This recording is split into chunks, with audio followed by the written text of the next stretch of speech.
Hello viewer, আশা করি আপনারা সকলে ভালো আছেন। তো ইদানিং আপনারা একটা কমেন্ট করেন যে আমাদের ফেসবুক প্রোফাইলের turn off the profile picture guard এই অপশনটি আসে না। আপলোড করার পরে বা আপডেট দেওয়ার পরে লক সারানোর পরেও আসে না। তখন আপনারা কি করবেন?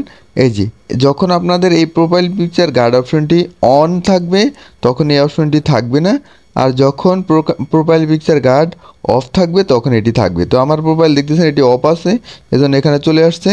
আর যখন অন থাকবে তখন এটি থাকবে না। তো আপনারা এটি করার জন্য আপনাদের ফোনের লক সারিয়ে নেবেন বা ফেসবুক অ্যাপটি আপডেট দিয়ে নেবেন। আপডেট দেওয়ার পরে আপনাদের মাঝে এমন একটি পেজ আসবে, আপনারা এখান থেকে এই যে গার্ড অপশনটি অন করে নেবেন। অন করে নেওয়ার পরে আপনাদের এখানে যে অপশনটি চলে গেছে। আর যখন আপনাদের এটি অন থাকবে তখনই বুঝবেন আপনাদের এই অপশনটি অন আছে, এখানে নেই, অপশনটি নেই।